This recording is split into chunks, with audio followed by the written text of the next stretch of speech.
Hi there and welcome to this tutorial on this very pretty dress, if I may say so myself, that is made of an old tablecloth. I love finding things in the thrift shops that I can make to something else, and this is one of those examples. So here we have the tablecloth. It is quite big and I'm just seeing on how I can use the fabric. So it's about turning it in the right direction so I have something to use for the bodice and something to use for the top. So here I have the bit that I'm going to use for the top and I'm just cutting it in pieces. So I've got two layers here, two folds and 4 layers, and then I'm just putting this top on that I'm always using to measure from. And as you can see, I'm not gonna have very much sleeve in this, but still that will be fine. So I'm just cutting around it, like approximately a centimeter seam allowance all the way around. And then I'm just going to mark here to get a nicer, deeper neck opening for the front. So I'm still using those edges at the sides actually for my sleeves, for the sleeve openings, because that they're already there, so that works. And then I'm just using my serger to give all the other edges a quick serger, a quick trip around, so the ends won't fray. And that's something you can also just do with a normal sewing machine.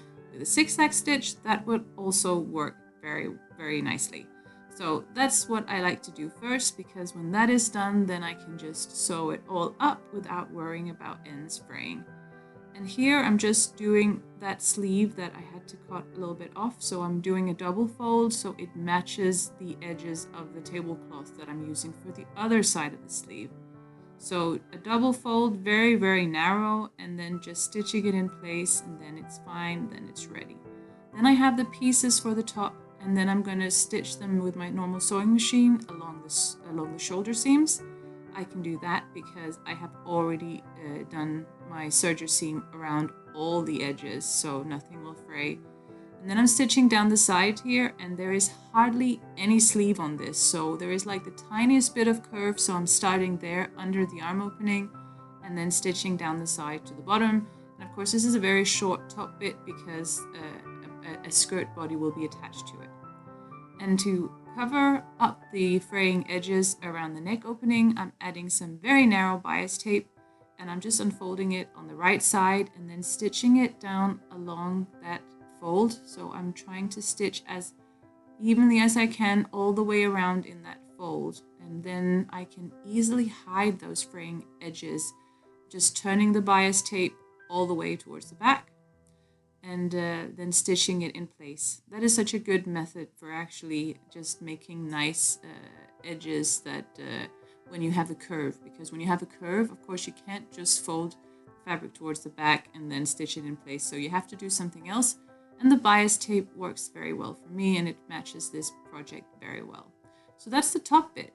So now there's only the skirt to do, and for that I'm using the rest of the tablecloth, and I'm just using these nice lace edges that it has. So the lace edges will be kind of along the edge, along the bottom and along the side. So there's a tiny little opening along the sides where those lace edges are. And then I'm doing a quick serger seam all the way around the top opening, and the bottom opening is fine. I don't need to do anything about that because I'm just using the edges from the actual tablecloth. So this is my big bottom opening, or my big top opening for the skirt, and you can't see it in total because it's actually so big. So I'm just marking it. I'm marking some halves here. I'm marking the center half of the top and the center half of the skirt, and then aligning them up against each other with some safety pins, and doing the same with the side seams. Because that means that I've got a quarter here. I've got a quarter of the top and a quarter of the skirt, and then it's much easier for me to see how to ruffle and how to gather it. So I'm adding it in the sewing machine, and I have the large piece of fabric on the top. So I have the top part of the dress underneath, and then I have the skirt part top. And then I'm simply just ruffling it. I'm gathering it as I go along. And you can stitch it by hand, or you can use some other methods for making sure that you have all the fabric evenly distributed around. But I just simply gather it up as I go along. just by checking once in a while how much I have left.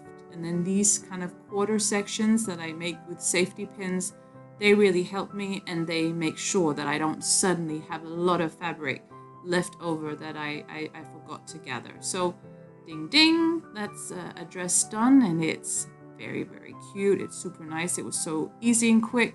And I feel so happy that I managed to save so many of the details from this old tablecloth in the actual dress.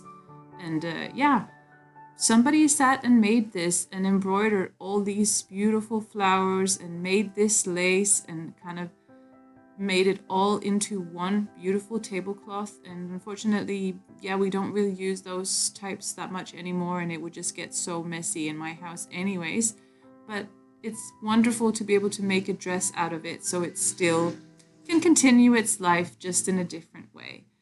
I hope you're inspired to upcycle something of your own. So thank you so much for watching, and see you next time. Bye bye.